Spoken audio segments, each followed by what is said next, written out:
Yo,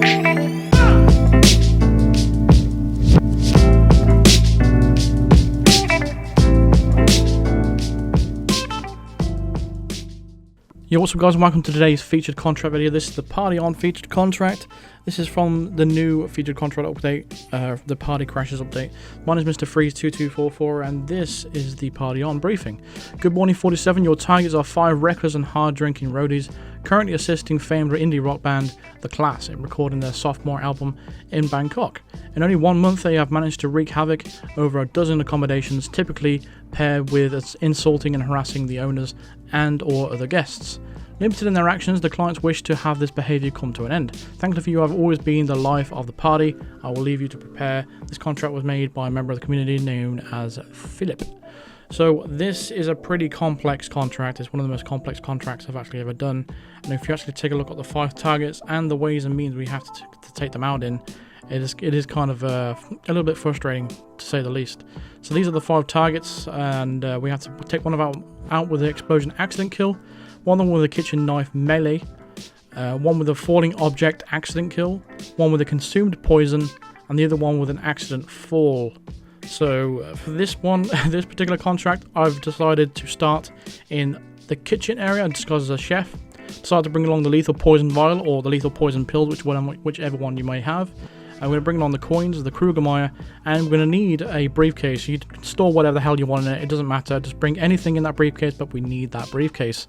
So from the very start here, we're going to head towards the target. With this chef disguise, we are allowed to poison the drink freely, and we are allowed to access all these floors up there and in that room freely as well. That's the reason why I decided to choose this chef disguise. So first of all, we're going to go and grab the briefcase and shoot that camera.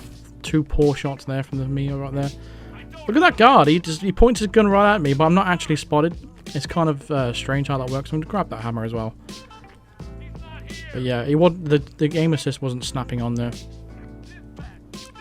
So once we've actually gone up to the 2nd floor, just avoid the cameras that are on the way up. Again, use the grid pattern on the floor. Look at how wide that angle is. I'm just going to crouch there to avoid that guy's line of sight because he is an enforcer. So for the idea of this room, we are actually going to take out this dude first, and we're going to place our briefcase just about here. We want that dude in the middle to notice that briefcase. This guy we have to take out with an explosion accident kill. We're going to take him out last, but we need to get rid of him first because he's going to cause a lot of nuisance to us. So you're free to knock him out. No one's actually going to spot you here. And we are actually going to drag his body. This is not going to be the most elegant silent assassin in the world, trust me. But it is a way that works, and it's the way that I've decided to put out for a video. So there you go. I've dumped him out of the window, and he is unconscious outside. And we're going to, one by one, take out these people and knock them out. So there's more non-targets, the better. Because we want to get them out of the area as soon as possible. Again, we're throwing an object over there to distract this other dude. We threw a briefcase at his head. Again, I apologise for the skip. My PS4 is acting up. And I'm going to dump his body in the crate. We don't need him. Now he is out of the way. We're going to set up another distraction. You can throw one over here or over to the right. It doesn't matter. Now we want that guy by the window, ideally. Now if he doesn't come over and this dude does come over instead, you want to go over to his bottle and just poison his bottle of beer. He is the guy we have to kill with the consumed poison anyway. And we're going to have to unfortunately let all this play out. This does take quite a while, unfortunately. So we're just going to wait for this guy to go back and consume that poison. He's going to drink the bottle of beer, then he's going to die on the spot. And then the guys in the room are going to get a bit panicky because they've seen a dead body. But again, because it's an accident kill, you don't have to worry about bodies being found or whatever, negating your score. But we are going to have to wait for everything to die down, and everyone to get back into their position for us to continue what we're doing. We have 3 more targets left in the room, one of them for an accident falling object, and the other one for a knife melee. The kitchen knife is actually in the middle there on that table next to that keg, and we're going to take him out. I think we're going to take him out next. But again, I would do a video based on RNG, but I just don't think it's the best idea to do a video based on RNG purely because it's random. You know, it's never going to be consistent. So you can obviously knock people out using the RNG, but I don't know. It's up to you at the end of the day. I've decided not to do that because I want a reliable strategy that works every time, and that's the reason why I've let everyone get in their position first. Again, it varies who actually discovers that body and tells the guard. So I can't actually base a guide off that. So we are going to base it off consistency and the scripted events. Now there is a crate out there as well, just in case that crate over there gets full. We've only got one body in there at the moment, if I remember correctly. But he's just going to body bag this person and take him away. Yeah, let's just skip until they get back into position, because it might take a while. Oh, it actually didn't take as long as I thought it would be. So I'm just going to throw a coin behind this crate. Now everyone's back in their position, and this should distract the guy next to the window now. Yes. So we need to go and grab that kitchen knife in the middle of that table there. Because we're wearing a chef's disguise, it's not an illegal item. So we are free to carry this. I'm going to get behind the target and go ahead and slice his neck. Just double check that is the correct guy. And once he's been taken care of, that's 2 targets down. I'm just going to hide his body in the crate as well. Again, if this crate over here is full, you can use the crate on the other side of the door. You just need to be careful with that one because it's much more easier to get spotted out there. So now 2 targets down, we have 4 people left in the room. And again, we're just doing the same thing here. And this guy is one of our targets. He is going to be a falling object person. I mean, if you were wondering why I didn't shoot that chandelier right there and then, it's because it's going to cause panic and I don't want that to happen so far. So we're going to do that last. And we're going to take everyone out in the room as well. So we're going to drag this body, dump him outside with his friend as well. And we're actually going to take care of the rest of them inside. These bodies ain't going to get spotted out here. So you don't have to worry about these either.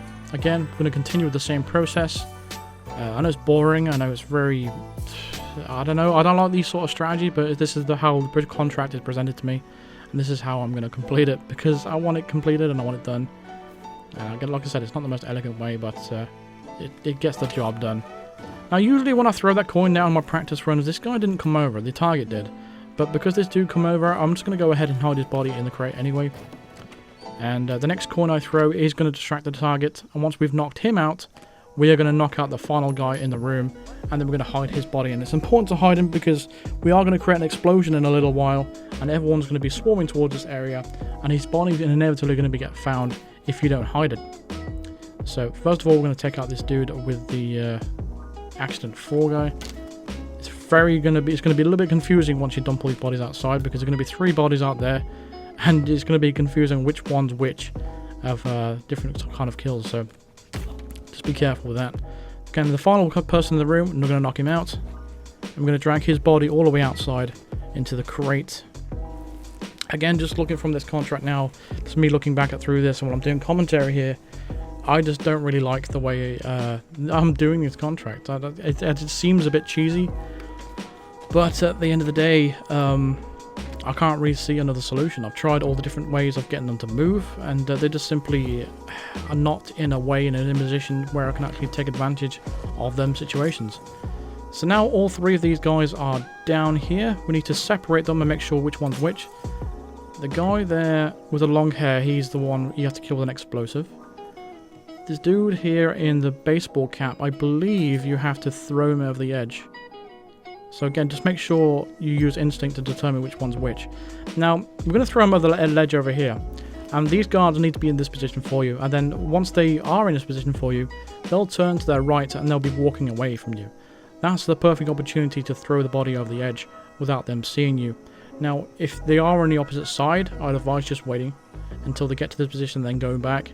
Purely because you have the potential to get spotted if you don't do this. I mean, even this one's close, even though he doesn't see him. And I've done it in very, very many practice runs now, so it does work every time. But this guy on the left, look at him. He does take a slight little glance, but it's almost like he sees, but he just doesn't care. Maybe he thinks I'm just taking out the trash or something, I don't know. But once we've dumped this body over the ledge, that takes care of 3 of them. Now the final guy in the baseball cap, we know that he is the one for the accident drop. So we're going to throw him back through the window, drag him underneath the chandelier, and then go ahead and shoot the chandelier. We don't have to hide his body because it's an accident kill as well. So pull out your pistol, go ahead and shoot the chandelier. Grab the propane tank that's just sitting on the boxes right there. Put the propane tank next to this body. go ahead and shoot it a couple of times and make sure you keep your distance so you don't get blasted as well. And then once you've done that, jump back through the building and exit as you want. Just watch out for the camera on the way out though. Just stay out of the grid and you'll be completely fine. Now all we need to do is head straight to the exit. You'll see a body found there, but again it's an accident kill, so you don't need to worry about it being found. We're going to take the basement entrance, exit I should say, considering it's the closest one you can see. Also, it's very simple in a way because we've got a nice decent disguise, so we're not in any trespassing areas and we're not encountering any enforcers or whatsoever. So once we've taken this exit, also we're going to grab this camera. Take out this camera, not grab it, but shoot it, just in case. And once you've exited the mission here, you will get your silent assassin for this particular contract. So all in all, I didn't enjoy the contract. Let's just say that. I really am not. If anyone has known me, they know I don't like contracts that has 5 targets, or contracts that don't respond to distractions or whatever. But we got there in the end, and that's how you do it. So if you were wondering how to do the party on featured contracts that was released today, that's how you do it. So that's pretty much going to do it for this video. So thank you very much for watching. Feel free to drop a like on this video if it helped you out, or if you enjoyed the video, again drop a like. Subscribe if you are brand new to the channel. If you've missed any featured contracts, I'll leave a link in the description of the full playlist of videos of the featured contracts I've covered so far. Consider supporting me on Patreon or even becoming a member of the channel by clicking the join button below or clicking the link in the description. It does help me out a lot, and you can get a cool little logo next to your name in the comments as well, and added perks as well if you could check that out. And that's, like I said, that's going to do it for this one. So hopefully I'll see you in the next video. Thanks very much for watching. Cheers.